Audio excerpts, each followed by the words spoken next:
Hey yo, you know who we haven't talked about in a while? Mr. Tim Cook. Yeah, that dude behind Apple, and man, he really did not cook the iPhone 17 situation. Got even worse, like for real. Now, listen up, cause we're gonna break it down in a way that is raw and unfiltered. Just like that crazy story about Diddy's raw parties, where a lot of wild, slippery stuff went down.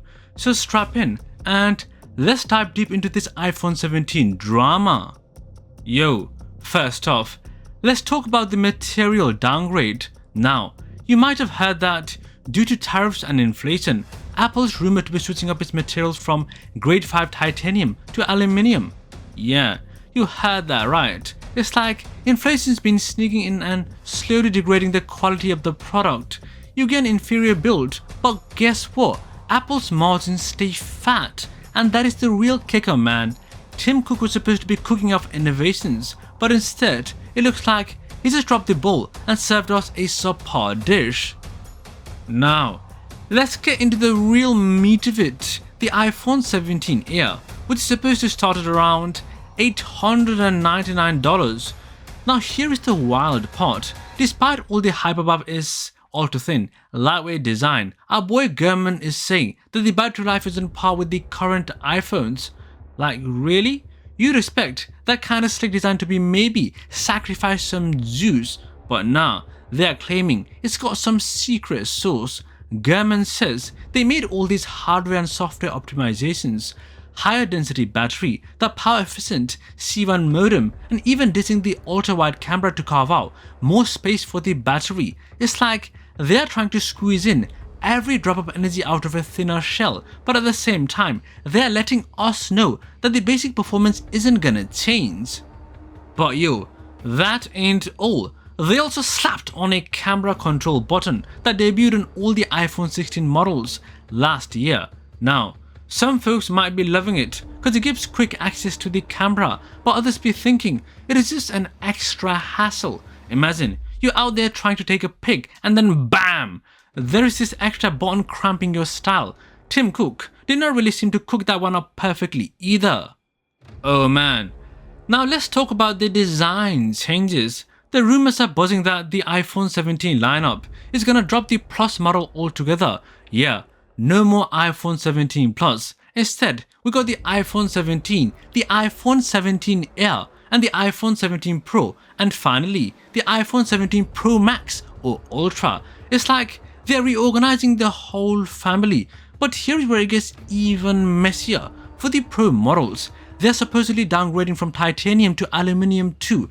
That is a serious move, man, because titanium used to be the badge of honor for premium build quality. Now it is aluminium. You can bet some fans are scratching their heads, including me, wondering if Tim Cook really thought this was a good idea.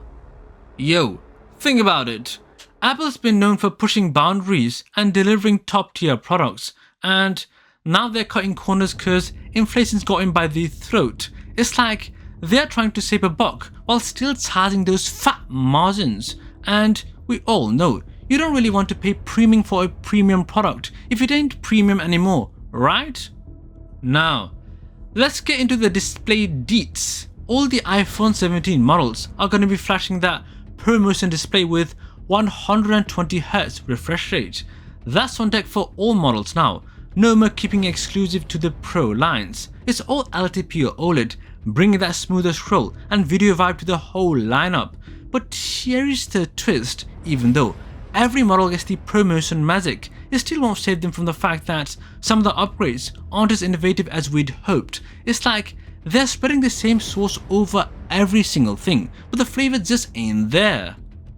Yo, while we're on the topic of upgrades, let's talk about the cameras. The iPhone 17 A is rumored to come with a single 48 megapixel rear camera, which is kinda surprising cause you'd think a device that is supposed to be this slick and modern would push the envelope even further. Meanwhile, the Pro and Pro Max models are stepping it up with triple cameras and maybe even a pill-shaped or rectangular camera bump. But again, it is all looking like incremental changes, not the revolutionary leap we were hoping for. Tim Cook, man, you really did not cook up a storm here. And yo, check this. Rumors say that The standard iPhone 17 might even sport a 6.3-inch display, which could put it right in between the iPhone 17 Air's 6.6 inches and the Pro Max's 6.9 inches. It's like Apple's trying to find a middle ground, but in the process, they're making it harder for us to tell what the real value is. It's all a bit confusing, and you can tell the situation got even worse when you realize that what should have been a clear lineup is now this muddled mess of numbers and specs. Yo, let's not forget the connectivity and internals. One of the iPhone 17 models, probably the Air, is gonna roll with an Apple-designed 5G modem. That is supposed to be a big move, but it's limited to sub 6 GHz 5G, so you ain't getting the fastest mmWave speeds. Meanwhile, the Pro models are still sticking with Qualcomm chips. It's like Apple's trying to juggle innovation and legacy at the same time, and it ain't just cooking right. And man, while we're talking tech specs, let's hit on the new anti-reflective display coating that is supposed to be tougher than the ceramic shield. Sounds cool on paper, right? But then you wonder if it's just another buzzword meant to distract us from the fact that the real product quality might be downgraded by that switch from titanium to aluminium. It's all these little tweaks and fixes that seem to add up to a product that is more about maintaining Apple's fat margins than actually innovating for us, the consumers. Yo, Tim Cook's in a tough spot here, cause he's been known to set the bar high. Apple's used to be the gold standard, but now it feels like the company is cutting corners left and right. They are sacrificing quality for cost savings, and that is why the iPhone 17 situation got even worse. You got a thinner phone, a downgraded build, and a whole lineup that is just a little too scattered. It's like they're trying to please everybody but end up pleasing no one. Imagine being one of the die-hard Apple fanboys, looking forward to the next big thing, only to have Tim Cook drop these new bombs about material downgrades and confusing specs. You're out there hoping for that groundbreaking innovation, but instead you're getting a product that is more about keeping the margins fat and juicy than delivering real value. And that is where the frustration sets in. It's like you and I are living in a different reality than Tim Cook, who's too busy crunching numbers to care about how his fans feel. Yo, I gotta say this.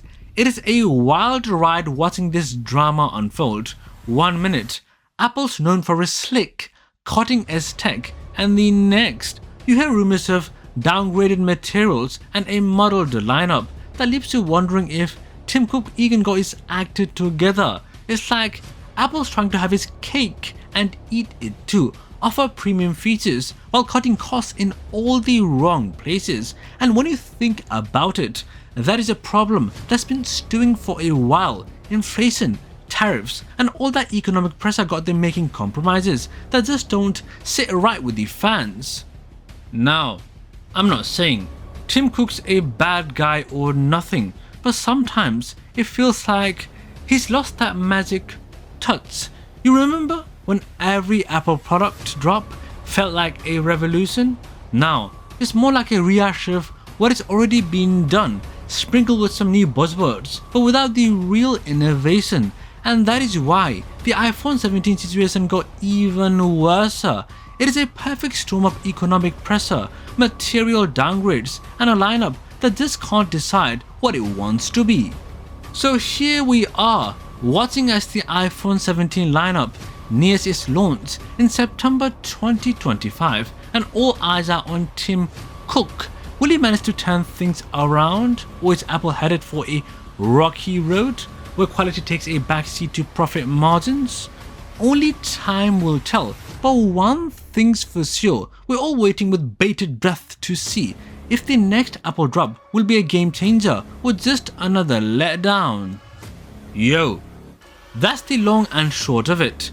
Tim Cook didn't cook the iPhone 17 situation like we all expected, and man, it got even worse. From downgraded materials to confusing specs and a lineup that is all over the place, it feels like Apple's lost a bit of that innovative spark that made us fall in love in the first place.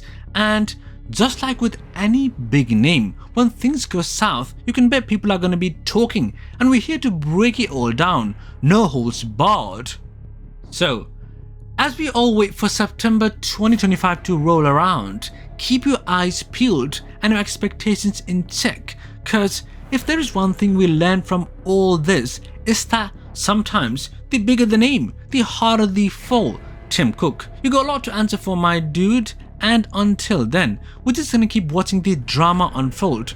Peace out, and stay tuned for more updates on this crazy Apple saga.